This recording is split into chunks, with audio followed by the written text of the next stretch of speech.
Hello guys, Galaxy S24 ultra launch হয়ে গিয়েছে, but আমি বুঝতেছি না গ্যালাক্সি S24 লঞ্চ হয়েছে নাকি গ্যালাক্সি এআই লঞ্চ হয়েছে। মানে গ্যালাক্সি S24 সিরিজের ফোনগুলোতে এত পরিমাণ এআই এর ব্যবহার হয়েছে, যার কারণে আমি এটা বললাম। আজকের ভিডিওটাতে S24 এর অস্থির অস্থির এআই কেজি ফিচার নিয়ে জানাবো, এবং জানাবো আগের S23 থেকে S24 এ কি কি চেঞ্জ আনা হয়েছে।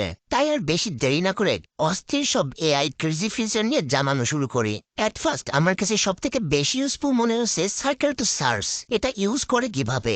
সাপোজ আপনি একটা ভিডিও দেখতেছেন আর ভিডিওর ভিতর কোনো একটা স্পেসিফিক জিনিস আপনার পছন্দ হয়েছে, তখন যা করবেন হোম বাটনে 1 সেকেন্ড প্রেস করে ধরে যে স্পেসিফিক জিনিসটা আপনার পছন্দ হয়েছে সেটি এভাবে সার্কেল করে দিবেন।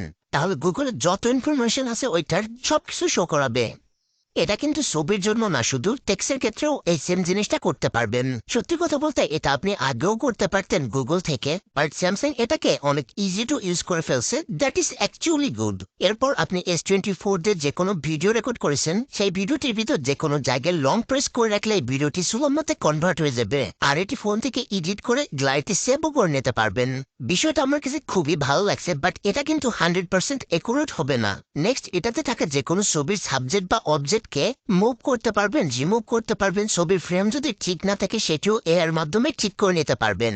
দেন এরপরে লাইভ কল ক্যান্সেলেশন। ধরেন আপনি ফ্রিল্যান্সিং করেন, এখন ইউএস এর একটা বায়ার আপনার সাথে লাইভ ফোনে কথা বলতে চাইলো। তার ভাষা হলো ইংরেজি আর আপনার ভাষা হচ্ছে বাংলা। আর এই S24 সিরিজের সবগুলা ফোন দিয়েই লাইভ কল ট্রান্সলেশনের মাধ্যমে সে যা বলবে তা আপনার ভাষায় আপনি শুনতে পাবেন, আর আপনি যা বলবেন সে তার ভাষায় শুনতে পাবে। সিরিয়াসলি ভাই, এই ফিচারটা একদম ক্রেজি একটা ফিচার। এই লাইভ ট্রান্সলেশন এটা শুধু ফোনের ক্ষেত্রে না, আপনি টেক্সটের ক্ষেত্রেও এই সেম জিনিসটা করতে পারবেন। আর গাইস, এগুলোই আমার কাছে পার্সোনালি একটু বেশি ইউজফুল মনে হয়েছে। এছাড়া এটাতে আরো অনেক ফিচার রয়েছে যেগুলো আপনাদের কাজে লাগতে পারে।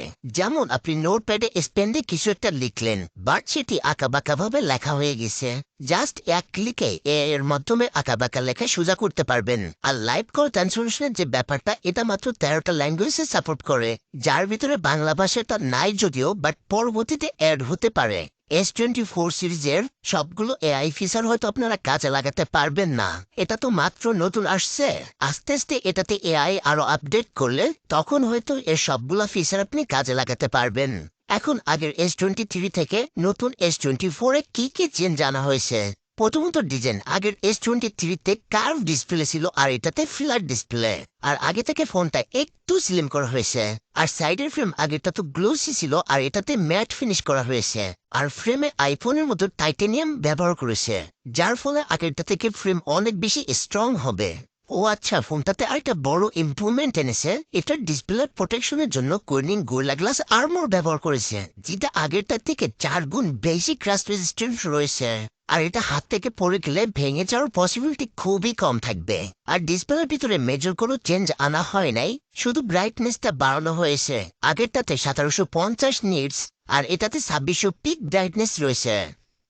আর পারফরমেন্সে আগের S23 ছিল স্ন্যাপড্রাগন 8 Gen 2, আর নতুন S24 এ রয়েছে স্ন্যাপড্রাগন 8 Gen 3, দুইটাই 4nm এর চিপসেট। এরপর ক্যামেরার দিকে আসলে শুধুমাত্র টেলিফোটো লেন্সটা আপডেট করা হয়েছে S24 আল্ট্রাতে। আগেরটাতে 10 মেগাপিক্সেলের 3x অপটিক্যাল জুম ছিল, আর এটাতে 50 মেগাপিক্সেলের 5x অপটিক্যাল জুম রয়েছে। আর ভিডিওর ক্ষেত্রে বেশ ভালোই ইমপ্রুভমেন্ট আনা হয়েছে আগের S23 আল্ট্রা থেকে। আগের S23 আল্ট্রাতে 4K 60 fps এ ভিডিও রেকর্ড করা যেত, আর S24 আল্ট্রাতে 4K 120 fps এ ভিডিও রেকর্ড করতে পারবেন। ও আচ্ছা, আরেকটা কথা বলতে ভুলে গেছি, ফোনটার সব থেকে যে বিষয়টা আমার পার্সোনালি ভালো লাগছে, এটাতে 7 বছরের জন্য অ্যান্ড্রয়েড ওএস আপডেট পেয়ে যাবেন, যেটা বিশাল ব্যাপার। যাই হোক, এগুলাই মূলত S23 থেকে S24 এ চেঞ্জ আনা হয়েছে। এখন এই দুইটা ফোনের দামের কথা বললে, S24 আল্ট্রা অফিসিয়ালি একটা ভেরিয়েন্টে পাওয়া যাবে এখন 1256 দাম 2,44,000 টাকা।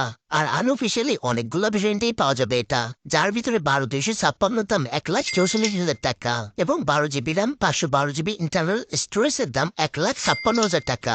আর S23 আলট্রা অফিসিয়ালি দুইটা ভেরিয়েন্টে পাওয়া যায়, যার ১২,২৫৬ দাম ২,২৫,০০০ টাকা, আর ১২ জিবি র্যাম এবং ৫১২ জিবি ইন্টারনাল স্টোরেজের দাম ২,৪৬,০০০ টাকা। এটার আনঅফিসিয়ালি তিনটা ভেরিয়েন্টে পাওয়া যায়, যার ৮,২৫৬ দাম ৯৫,৫০০ টাকা, ১২,২৫৬ দাম ১,০৩,০০০ টাকা, আর ১২,৫১২ দাম ১,১৬,০০০ টাকা। সবশেষে একটা কথা বলবো যে এই দুইটা ফোনের ভিতর যে আহামরি অনেক চেঞ্জ রয়েছে এমনটা না। শুধু S24 আলট্রাতে 15 মেগাপিক্সেলের একটি টেলিফোটো লেন্স রয়েছে, আর 7 বছরের জন্য অ্যান্ড্রয়েড ওএস আপডেট দিবে। আর আগেরটাতে কার্ভ ডিসপ্লে ছিল, এটাতে ফ্ল্যাট ডিসপ্লে করেছে। এই তিন জায়গায় মূলত ফোনটি মেজর চেঞ্জ ধরা যায়। আর বাকি এআই এর কথা বলেন, ওগুলো তো S23 আলট্রাতে নেক্সট আপডেটে আস্তে ধীরে চলে আসবে। তো আজকের ভিডিওটা এ পর্যন্তই ছিল। আই হোপ আপনাদের ভালো লেগেছে ভিডিওটি। দেখা হবে নতুন কোনো ভিডিওতে, সে পর্যন্ত সবাই ভালো থাকবেন।